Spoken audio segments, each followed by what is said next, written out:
Hey everybody, welcome back to my channel. It's Mindy here and happy Valentine's Day to you. I hope you experience an extra dose of love in your life today, whether it's through the form of self-love, through self-care, or whether it's love with your family members, your colleagues, your friends, your significant other. Wishing you a ton of love today and always. Over the past couple weeks, I've been playing with a lot of new vanillas, new to me, that I'm interested in sharing my thoughts on. They are very popular vanillas that I've seen rated quite high in the forums and talked about quite a bit. Now sadly, none of these vanillas were immediate loves for me. None of them do I feel compelled to buy a full bottle of at this point, but I did want to share my thoughts and opinions with you in the event that you have similar tastes and preferences to me. Without further ado, I'll jump right in. The first vanilla that I have here today is Divine Vanille by the House of Essential Parfums. This has been a fragrance that has been on my radar for a very long time. I have considered buying a full bottle of this, but I did move forward with a smaller mini. Now, the reason I have been intrigued by this fragrance for so long is because it is often compared to Harrod by Parfums de Marly, a fragrance that I personally feel to be pretty close, if not a masterpiece. The same with Arabian Horse, the clone by the House of Alexandria Fragrances. Just find both of those to be spectacular fragrances, but they do lean a little bit masculine in my opinion. So I've always wanted to find a more feminine version, something in the vein of Harrod, but something that leans a little bit more feminine. Now I have to say I did have very high expectations on this fragrance, so I might be judging it a little bit harshly because I was really wanting to love this one. Now I have to say there is some resemblance to Harrod by Parfums de Marly, but I feel like it may be 10%, 15% similar. It only shares a slight bit of that DNA that I find in Harrod. To me, this is a spicy, woody scent, but I do detect very little vanilla in this fragrance.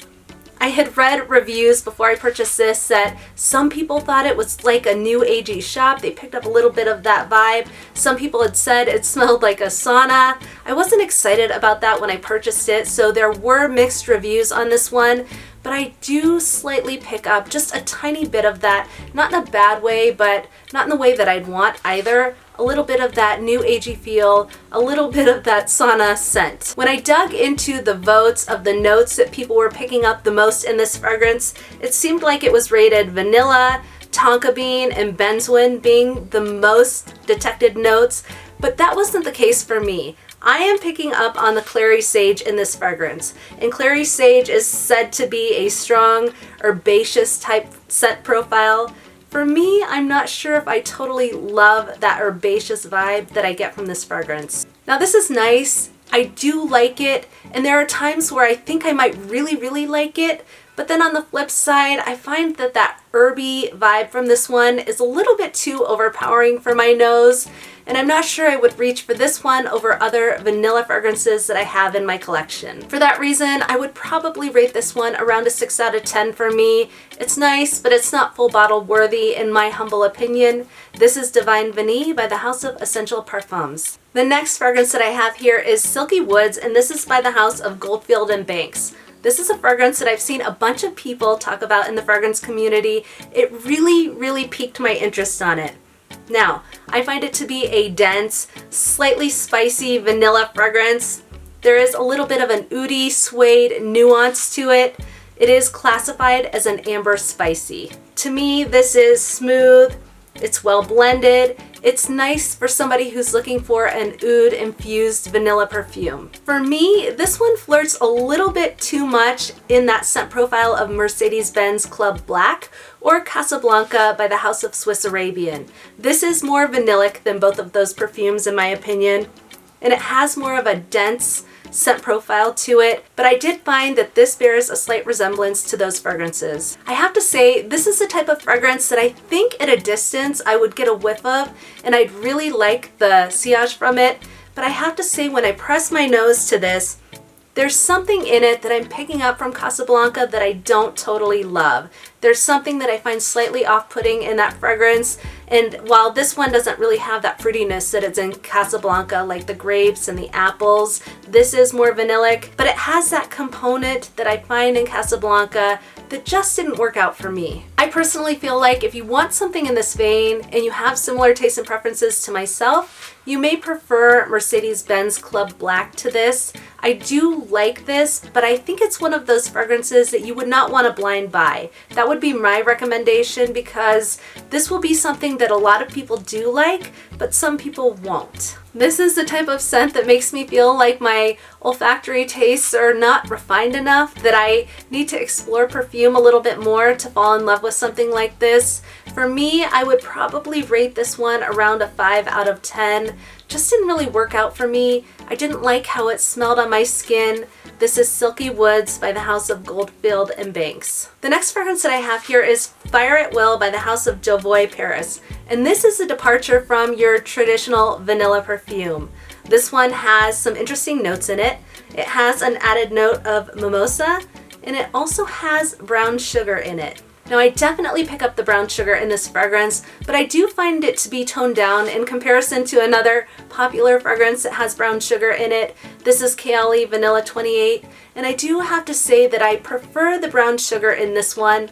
I find it to be deeper, warmer, maybe a little bit more dense. I really like how the brown sugar plays in this fragrance. And I do like it in here, but I just find it to be a little bit more toned down than I would like. One thing worth mentioning on this perfume is that it does have that mimosa note, and I do pick it up. It's a floral note that has a powdery feel to it with green, woody nuances, and I do think that description of mimosa absolutely is what you get in this perfume.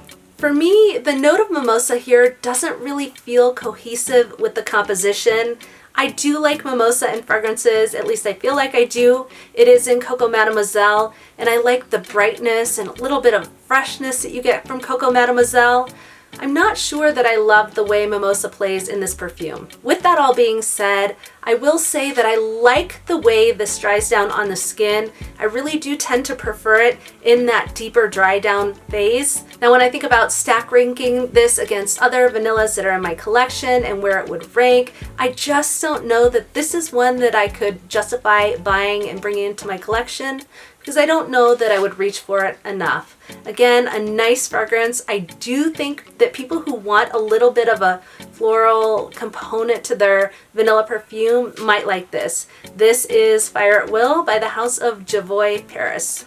The next fragrance that I have here is one that came as a sample in one of my Lucky Scent orders. This is Vanilla Absolu by the House of Montal.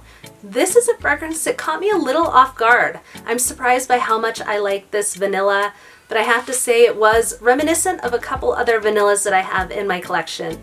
Immediately what came to mind when I smelled this was Vini West Indies by the House of Ligne St. Barth.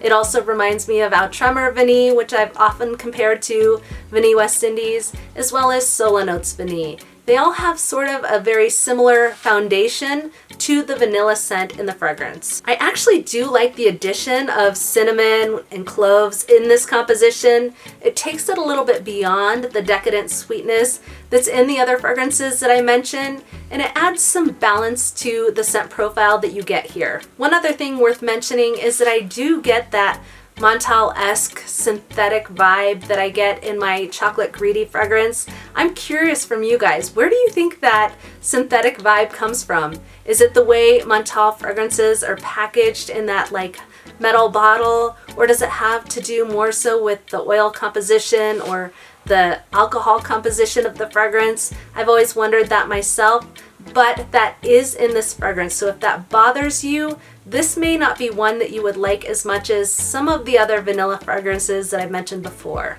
I do like this fragrance. It's nice. It has this gentle spiciness that I enjoy in a vanilla perfume. And to be honest, I would probably consider bringing this into my collection if, number one, I didn't already have a couple vanillas like it, or number two, I found this one at a really good steal price. After smelling this one and picking up the resemblance to the other perfumes, I did consider taking my Solinotes Vanille and dumping a half a teaspoon of cloves in it, a half a teaspoon of cinnamon in it, and seeing if I get a composition similar to this one. Like I said, I like that spiciness. It is gentle, it's very soft, but I do like the spiciness and that overall vibe that I get from this one. In all seriousness, this is a nice fragrance, and if I didn't have those others that I find to be quite similar, I might consider buying it.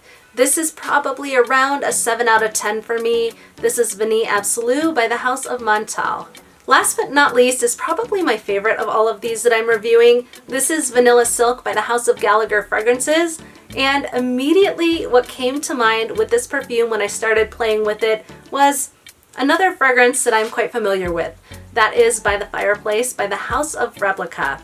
This one is perfectly unisex to me, and I think it would be quite a stunner to somebody who wants a vanilla fragrance that has that woodiness to it. Where this deviates from by the Fireplace for me is the degree of smokiness that you get from it. The smokiness is quite toned down here, and it's more in the form of a woody feel, whereas by the Fireplace has a very dense, recognizable fireplace, bonfire type feel.